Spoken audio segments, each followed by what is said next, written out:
Un aspecto muy importante de la telefonía móvil es el estudio de la cobertura, es decir, cómo puedo desde una estación base llegar a una cierta población, cubrir un cierto territorio o asegurar que dentro de unos ciertos radios soy capaz de comunicarme de manera correcta con los usuarios. Vamos brevemente a comentar algunos aspectos relacionados con la cobertura. La cobertura depende mucho de los errores que se estén cometiendo durante esa transmisión. Y lo primero que se hace siempre es proteger la transmisión mediante lo que se denomina una codificación del canal.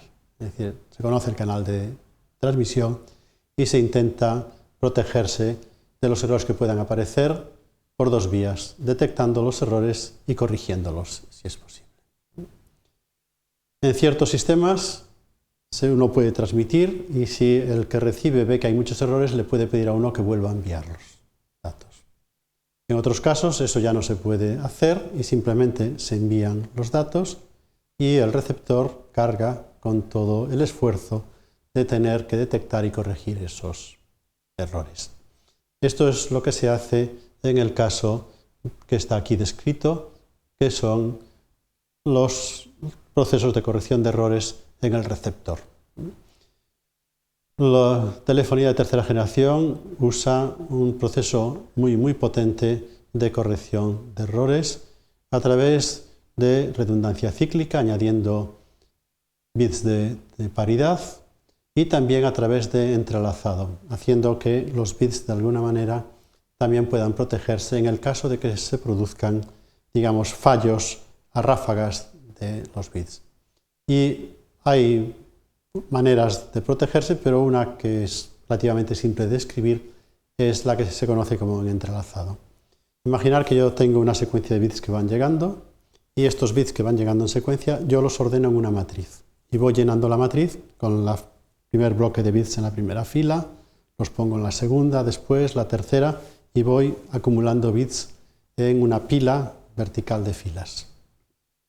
Una vez que los tengo, ahora procedo a leerlos y en lugar de leerlos siguiendo la fila, los leo siguiendo la columna. Esta es un poco la idea, la descripción del concepto del proceso. ¿Qué ocurre entonces?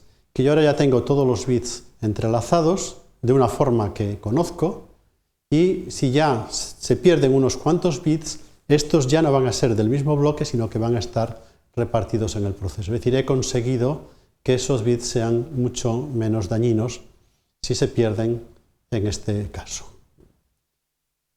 La manera de implementar la codificación de canal se puede hacer de muy diversas formas, pero en este caso se hace a través de códigos convolucionales de longitud obligada 9 y con unas tasas de codificación de la mitad a un tercio.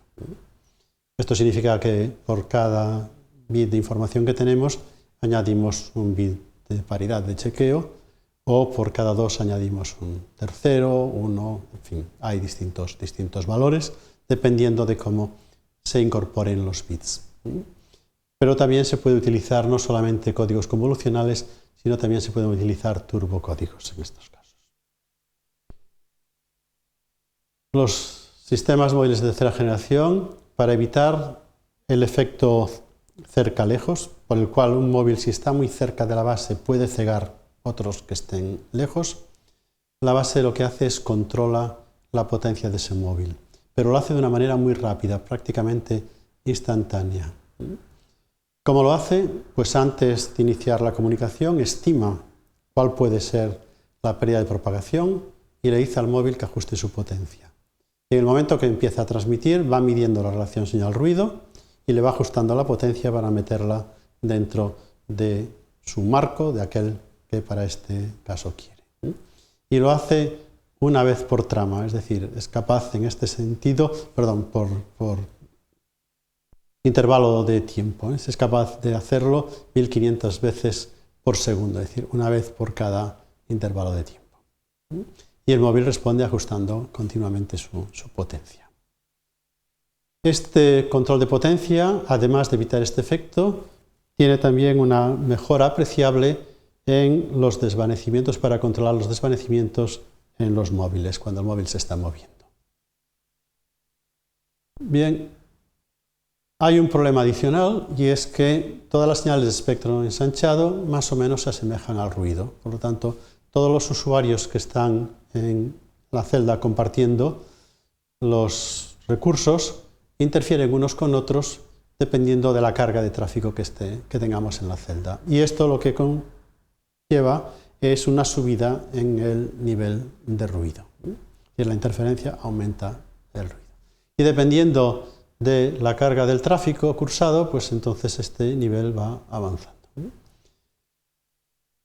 Se puede calcular este factor de carga con dos términos. Uno, dentro de la propia celda, dentro del tráfico que tenemos en ella, y también el tráfico en celdas vecinas y ver cómo se van sumando, cómo se van de alguna manera contribuyendo y sumando unas a las otras.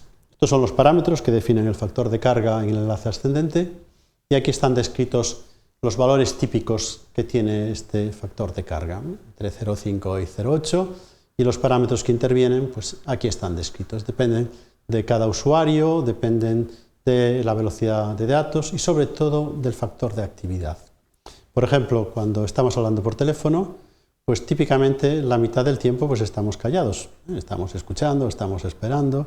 Por lo tanto, la actividad de voz en este sentido pues no es continua y estos teléfonos no envían nada en ese tiempo y pueden enviar datos de otros servicios o de otros usuarios, otras conexiones. Y lo mismo pasa con los datos. Si lo que estamos haciendo es navegando, pues quizá habrá momentos en que prácticamente no estemos enviando ningún dato. Pero si estamos descargando un fichero, un archivo, pues probablemente los datos estén entrando en un flujo continuo. Por lo tanto, el factor de actividad, la tasa y la relación señal-ruido para cada uno de estas conexiones, pues al final son las que configuran el factor de carga. Y para la cobertura, para analizar la cobertura, tenemos que tener en cuenta, y es el factor determinante, el entorno en el que estamos. Hay muchísimos, hay varios modelos, pero el que aquí hemos sugerido utilizar, y es uno que se utiliza frecuentemente, es el modelo de Hata, modelo originariamente de Okumura, que fue extendido a unas fórmulas por Hata y después, posteriormente, en el proyecto CORS 231, para poder llegar a la banda de UMTS. La pérdida media en un entorno urbano, es decir, una ciudad de tipo medio, para una antena de móvil que está a una altura estándar de 1,5 metros, si fuera diferente habría que aplicar los factores de corrección que existen. Se puede calcular la pérdida media de propagación a través de una expresión en decibelios que depende de la frecuencia en megahercios, la altura de la estación de base y la distancia en kilómetros. Es decir, esto es más o menos lo que estima la pérdida. Y este factor es el que de alguna forma cambia mucho en función del entorno y diferencia mucho estos entornos de propagación con lo que ocurre en espacio libre, donde no hay ningún obstáculo y las antenas se ven sin ninguna obstrucción. Este es el modelo y este es el modelo que se sugiere aplicar en este estudio. Si no estamos en una ciudad de este tipo, pues se aplican factores de corrección. Si es una gran área metropolitana, pues típicamente son 3 dB lo que se añade. Si es una zona suburbana que no tiene tanta densidad, pues la fórmula de corrección es ligeramente diferente, se modifica, y mucho más si lo que estamos es en una zona rural o conduciendo por una autopista. Todos estos son valores medios que son los que se aplican. Pero en la cobertura es muy importante también saber qué ocurre con los cambios ya no de tipo medio, sino mucho más rápidos que también se presentan. Y aquí lo que es importante es estimar los desvanecimientos que se producen cuando se combinan señales que llegan por distintos caminos. Hay 2 familias de desvanecimientos que se consideran: aquellos que son lentos, que fluctúan lentamente y que son debidos básicamente a digamos, a obstrucciones, a que hay una zona de terreno que nos tapa, hay edificios, hay árboles, es decir, toda una serie de elementos de nuestro entorno que bloquean y que nos producen sombras en la cobertura, y esto normalmente se representa o se caracteriza por una distribución log normal. Y para ello pues hay que definir un par de parámetros importantes. La primera de ellas es la cobertura, es decir, a cuántos puntos, sobre todo en la periferia, en el borde de la celda queremos llegar, cuál es el porcentaje, típicamente varía entre 80, 90, 95%, y la desviación estándar de la distribución, que para interiores puede estar entre 8 y 9 decibelios y también entre 6 y 10 para exteriores, dependiendo de cómo nos movamos. Para nuestros ejemplos tomaremos para este desvanecimiento un margen típico de 7 decibelios. El otro tipo de desvanecimiento es un desvanecimiento muy rápido. Ocurre de forma muy profunda y además en instantes de tiempo también cortos, sobre todo en ciudades.